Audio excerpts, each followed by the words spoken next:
बिस्मिल्लाहिर्रहमानिर्रहीम। अस्सलाम वालेकुम दोस्तों, मेरी ये वाली मेडिकल वीडियो विल्सन डिजीज़ के बारे में तफसीली वीडियो है। ये बेसिकली एक अनकॉमन किस्म की बीमारी है जिसमें क्या होता है कि आपके जिगर में, ब्रेन में और कुछ और वाइटल आर्गन में ज़्यादा कॉपर जमा होना शुरू हो जाता है। ज़्यादातर जो विल्सन डिजीज़ के शिकार जो होते हैं ना, वो 5 से 35 साल की उम्र के दरमियान लोग होते हैं, लेकिन ये कि ये किसी भी उम्र के जो है ना बंदे को जो है ना ये हो सकता है। कॉपर का बेसिकली काम क्या है कि वो आपकी जो बॉडी में नर्व्स होती हैं, हड्डियाँ होती हैं, फिर कोलेजन होता है, फिर जो है ना स्किन का जो पिगमेंट मेलानिन होता है उसकी डेवलपमेंट में रोल प्ले करता है। और नॉर्मली क्या होता है कि जो जब कॉपर फूड में अब्जॉर्ब होता है तो जो है ना, जो जब उसकी जो एक्सेस होती है ना, वो लिवर से जो बाइल बनती है उसके ज़रिए जो है ना वो मतलब जो है ना एक्सक्रीट हो जाता है। लेकिन यह कि जो विल्सन डिजीज़ के पेशेंट्स होते हैं उसमें यह कि कॉपर जो है ना वो प्रॉपरली एलिमिनेट नहीं होता, और इसकी बजाय मतलब एलिमिनेट होने के बजाय जो है ना वो बॉडी के अंदर ही जमा होना शुरू हो जाता है। और इतना जमा होना शुरू हो जाता है कि वो जो ना एक तरह के ज़िंदगी को ख़तरात से दो चार कर सकता है। लेकिन ये कि अगर इसकी तशख़ीस अर्ली हो जाए तो ये जो है विल्सन डिजीज़ की जो है ना ट्रीटमेंट हो सकती है, और काफ़ी लोग जो है ना नॉर्मल लाइफ गुजार सकते हैं। इससे पहले मैंने इसके बारे में शॉर्ट वीडियो अपलोड की थी इसी चैनल पर, उम्मीद है आपने देख ली होगी। आज मैं इसके बारे में तफसील से बात करूँगा। तो पहले तो मैं इसकी अलामात यानी सिम्टम बता देता हूँ। जिसमें यह कि बेसिकली ये जब बच्चा पैदा होता है तो ये प्रेजेंट होती है, लेकिन ये कि जो इसके जो साइंस सिम्टम्स हैं ना, वो उस वक्त आते हैं जब कॉपर जो है ना वो ज़्यादा आपके ब्रेन में, लिवर में और दूसरे आर्गन में जमा होना शुरू हो जाता है। और ये साइंस सिम्टम डिपेंड करता है कि आपकी जो कौन से बॉडी पार्ट्स में ज़्यादा कॉपर जमा हुआ है। और इसकी जो अलामात में ये होता है कि आपकी जो ना फटीग हो जाती है बॉडी में, ठीक है। फिर यह कि भूख नहीं लगती, पेट में दर्द हो सकता है। इसके अलावा फिर आपके यरकान हो सकता है, यानी वो जो येलो डिस्कलरेशन होती है आइज़ और स्किन की। फिर जो है ना आपके आइज़ में जो है ना एक गोल्डन ब्राउन किस्म की डिस्कलरेशन हो जाती है, जिसको केसर फ्लेशर रिंग्स कहते हैं, ठीक है। और फिर आपकी जो है ना टांगों पे, पेट में जो है ना वो फ्लूइड जमा होना शुरू हो जाता है। फिर इसके अलावा आपकी जो है ना स्पीच में और खाना जो है ना स्वालो करने में, ठीक है, और फिज़िकल कोऑर्डिनेशन में प्रॉब्लम हो सकती है। इसके अलावा जो है ना आपकी मूवमेंट्स अनकंट्रोल हो सकती हैं और मसल स्टिफनेस हो सकती है। तो ये जो इस तरह की सिम्टम हो तो जो है ना वो आप ज़रूर डॉक्टर से रब्ता करें। अब मैं इसकी कॉजेज़ बता देता हूँ कि किस वजह से होता है। बेसिकली एक चूँकि विरासती बीमारी है तो इसकी जो जो जेनेटिक्स में इसकी जो है ना, इसको हम ये कहते हैं कि ऑटोसोमल रिसेसिव ट्रेट है। जिसका मतलब ये है कि अगर मतलब जिस पेशेंट को ये बीमारी होती है तो उसको जो है ना जो जीन में जो डिफेक्ट होता है ना वो दोनों पेरेंट से, मतलब माँ और बाप से वो आना चाहिए। अगर तो मतलब एक तरफ से जीन आ रहा है, मिसाल के तौर पे बाप की तरफ से, ये माँ की तरफ से, तो वो जो है ना आपको विल्सन डिजीज़ नहीं होगी, लेकिन ये कि आप कैरियर हो सकते हैं और फिर आगे आप ये जीन अपने बच्चों को पास ऑन कर सकते हैं। तो फिर इसमें रिस्क फैक्टर मैं बता दूं, इसमें यह कि अगर तो आपकी जो है ना पेरेंट्स को या सिबलिंग को ये बीमारी है तो आपको भी ज़्यादा उसका रिस्क फैक्टर है। और फिर यह कि आप डॉक्टर से अपने जो है ना वो कह सकते हैं कि आपकी जेनेटिक टेस्टिंग करें। तो इस बीमारी का अगर जल्दी डायग्नोज हो जाए और ट्रीटमेंट फिर हो जाए तो फिर जो ना इसकी बड़ी अच्छी ट्रीटमेंट मतलब जो ना वो हो सकती है। अब मैं इसकी कॉम्प्लिकेशन बता दूं। कॉम्प्लिकेशन में ये होता है कि अगर इसकी ट्रीटमेंट ना हो तो सीरियस कॉम्प्लिकेशन हो सकती हैं। तो यानी कि जो लिवर की स्कारिंग हो सकती है, मतलब यानी चूँकि लिवर सेल्स को डैमेज पहुंचता है तो वो अपने आप को रिपेयर करने की कोशिश करते हैं, जिसकी वजह से ज़्यादा स्कार हो जाते हैं। तो वो स्कार ज़्यादा जब जब बनना शुरू हो जाए तो फिर यानी कि लिवर के फंक्शन वो ख़राब हो सकता है, और जो है ना वो जो है ना वो एक काफ़ी ख़तरनाक मसला हो सकता है। फिर ज़ाहिर है इसकी वजह से लिवर हो सकता है, ठीक है, और लिवर फेलियर एक्यूट भी हो सकता है, और या फिर आस्ता आस्ता हो सकता है। और लिवर फेलियर की सूरत में तो फिर लिवर ट्रांसप्लांट ही आमतौर पे ऑप्शन होती है। फिर इसके अलावा फिर आपकी जो न्यूरोलॉजिकल प्रॉब्लम जो है ना वो परसिस्टेंट हो सकती हैं, जैसे ट्रेमर हो सकते हैं, आपकी इनवॉलंटरी मूवमेंट्स हो सकती हैं, आपका जो गेट है वो क्लमजी हो सकता है, फिर आपकी स्पीच में डिफ़िकल्टी हो सकती है।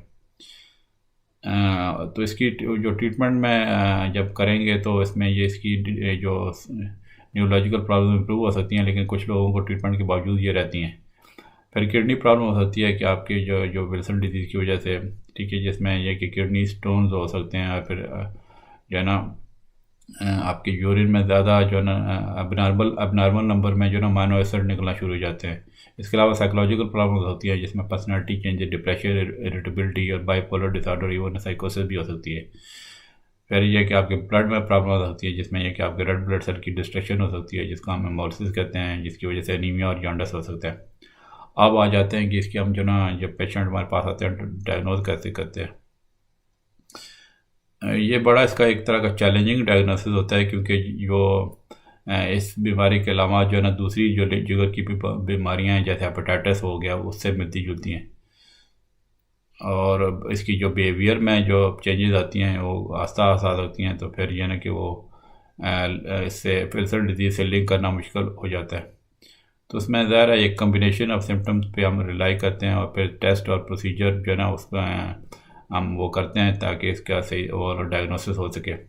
उसमें ब्लड और यूरिन का टेस्ट कर सकते हैं, मतलब जो है ना कि आपका लिवर फंक्शन टेस्ट करते हैं, फिर जो है ना एक प्रोटीन का लेवल चेक करते हैं जो आपके जो अंदर बॉडी में कॉपर होता है उससे जो बाइंड करता है उसको सीरोलोप्लाज्मिन कहते हैं, और फिर यह कि ब्लड में कॉपर लेवल चेक करते हैं, और फिर इसके अलावा डॉक्टर आपका जो कॉपर में जो आपकी यूरिन में एक्सक्रीट होता है 24 घंटे के पीरियड में उसको मेजर कर सकता है। ठीक है, इसके अलावा फिर आपकी जो आई का एग्जामिनेशन करते हैं, मतलब जो ना माइक्रोस्कोप जिसका हाई इंटेंसिटी लाइट सोर्स होता है स्लिट लैम्प।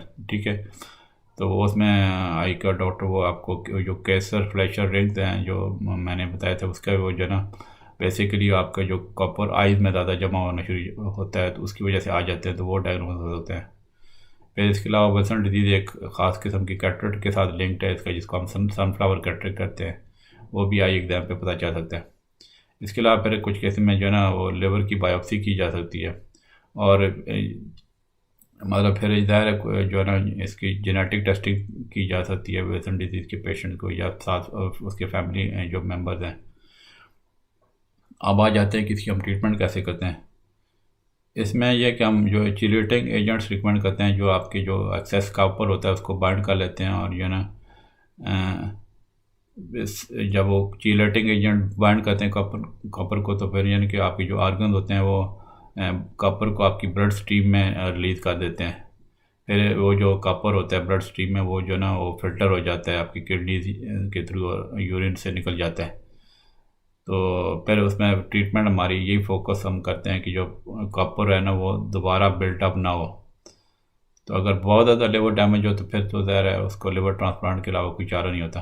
अब मैं इसकी मेडिकेशन बताता हूँ। इसमें यह कि ट्रीटमेंट इसकी है पहले ये नोट करने की लाइफ लॉन्ग चलती है। इसमें मेडिकेशन आती हैं, पेनिसिलामिन आ जाती है जिसका जो ट्रेड नेम है वो कुप्रीमीन और टेपन के नाम से आती है। ये बेसिकली चिलेटिंग एजेंट होता है। ठीक है, और इसके सीरियस साइड इफेक्ट्स हो सकते हैं, मिसाल के तौर पर स्किन और उसकी किडनी प्रॉब्लम हो सकते हैं, बोन मैरो सप्रेशन हो सकती है और न्यूरोलॉजिकल सिम्टम इवन वर्सन भी हो सकती हैं। तो इसका बड़ा कॉशनरी यूज़ किया जाना चाहिए, ख़ासतौर पे अगर आपके वो पेनिसिलिन एलर्जी है। फिर इसके यूज़ से आपका विटामिन B6 लो हो सकता है, तो उसके साथ साथ फिर विटामिन B6 की जो है ना 7 स्मॉल डोजेज लेनी पड़ती हैं। फिर एक और इसी तरह की मेडिसिन आती है ट्राइएंटाइन के नाम से, जो मार्केट में सिप्राइन के नाम से अवेलेबल है। ट्राइन बेसिकली पेनिसिलामिन की तरह उसका वो जो एक्ट करती है, लेकिन इसके साइड इफ़ेक्ट थोड़े मतलब पेनिसिलामिन की निस्बत कम होते हैं। ठीक है, लेकिन यह कि न्यूरोलॉजिकल सिम्टम जो है ना इसके साथ भी जो है ना वो वर्सन हो सकती हैं, मतलब ट्राइएंटाइन के साथ। फिर एक तीसरी मेडिसिन है जिसको वो कहते हैं जिंक एसीटेट, गैल्जीन के नाम से आती है। इसमें यह कि जो ये मेडिकेशन जो है ना आपकी जो बॉडी में ज़्यादा जो कार्बन कह रहा हूँ जो कॉपर है वो जो फूड में आप लेते हैं तो उसको एब्जॉर्ब करने से रोकती है ये जो मेडिसिन है गैल्जीन। मगर ये बेसिकली एक तरह की मेंटेनेंस थेरेपी के तौर पे यूज़ करते हैं ताकि आपका जो अंदर जो कॉपर है वो ज़्यादा बिल्टअप ना हो। मतलब ये कि पहले हम पेनिसिलामिन या सिप्राइन से ट्रीट करके इसको एज ए मेंटेनेंस थेरेपी देते हैं। तो ये एज ए प्राइमरी थेरेपी भी यूज़ की जा सकती है अगर आप मतलब पेनिसिलामिन और ट्राइएंटाइन नहीं ले सकते।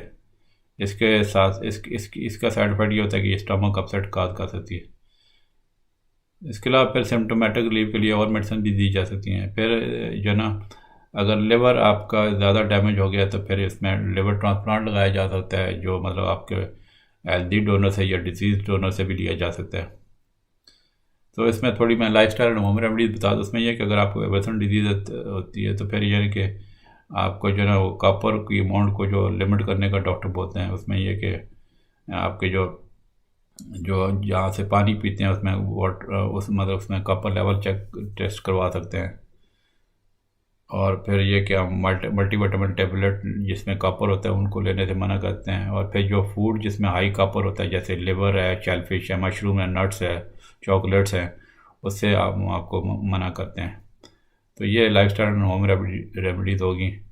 तो मुझे उम्मीद है कि आपको जो है ना वेस्टर्न डिजीज़ के बारे में काफ़ी मालूमात पता चल गई होंगी इस वीडियो के साथ। अगर आपके ज़हन में कोई क्वेश्चन है तो ज़रूर कमेंट्स में पोस्ट कीजिए। चलें इंशाल्लाह मिलते हैं अगली वीडियो में। ओके जी, अल्लाह हाफ़िज़।